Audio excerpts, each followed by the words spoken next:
안녕하세요. 세종대학교 대학원 기후환경융합학과 전의찬 교수입니다.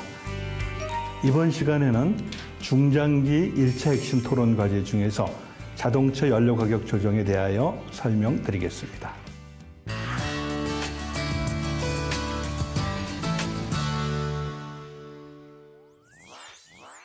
경유나 휘발유 등 자동차 연료 가격 조정은 왜 필요한 것일까요? 잘 아시는 것처럼 경유차는 수도권 등 대도시 미세먼지 최대 배출원이고 동급 휘발유차에 비해서는 약 10배 많은 미세먼지를 배출하고 있습니다.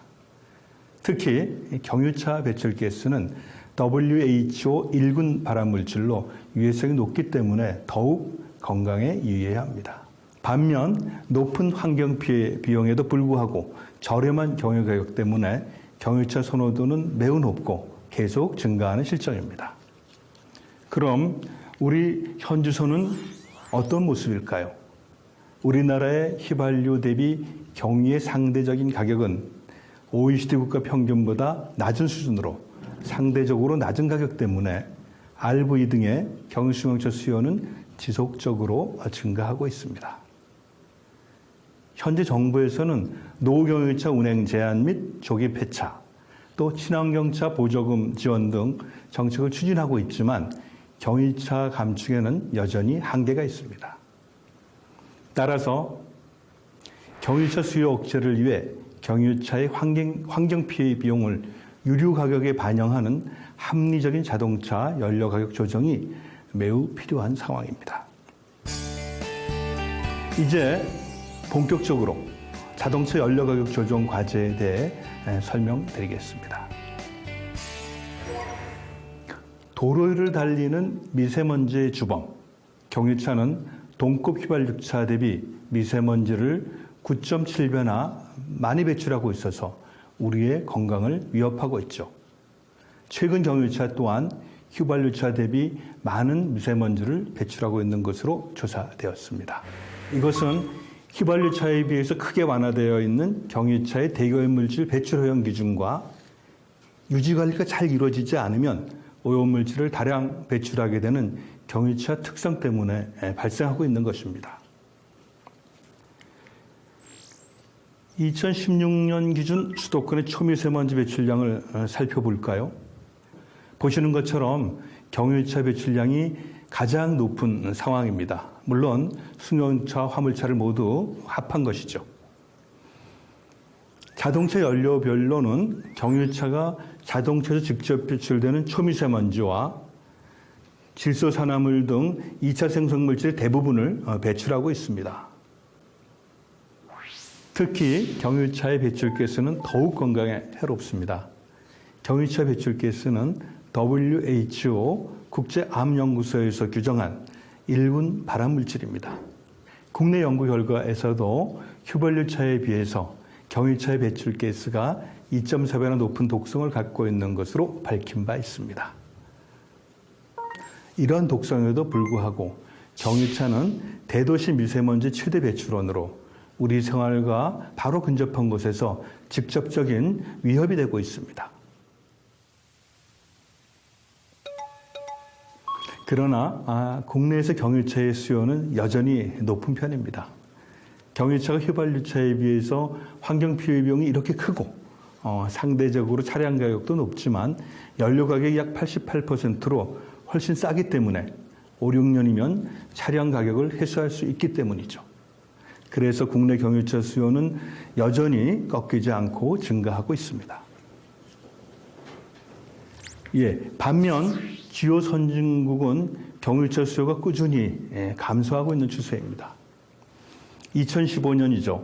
경유차 배출가스를 조작한 디젤게이트 사건이 일어난 이후 전 세계적으로 경유차 수요가 감소했는데, 참고로 지금 이 그래프를 보시면 디젤게이트 이후 유럽의 영국, 독일, 스페인, 프랑스 등 신규 경유차 등록 비중이 계속 감소하고 있는 것을 보여주고 있습니다.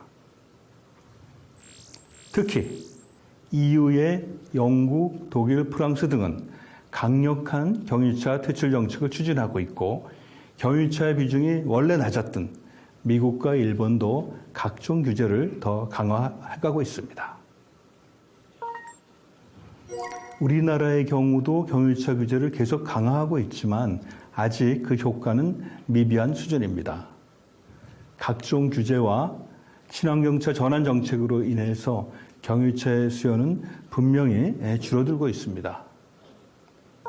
하지만 생활 패턴의 변화에 따라 RV 등 경유수용차의 수요는 꾸준히 증가하고 있고 매년 경유수용차의 등록 대수도 증가하고 있습니다.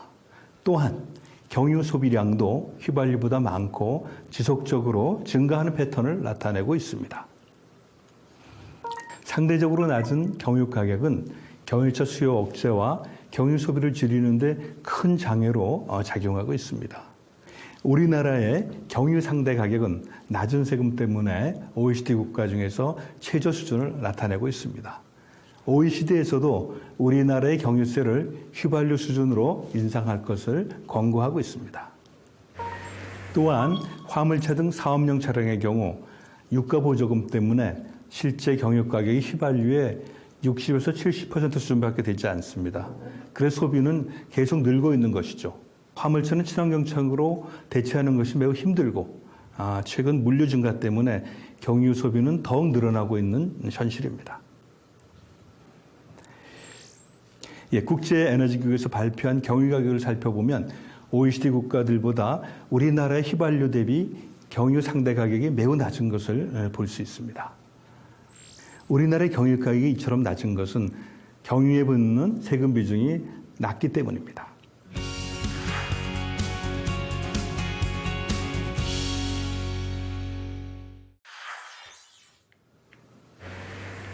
첫 번째, 실제 미세먼지 배출량 중 경유차 배출량은 얼마나 될까요?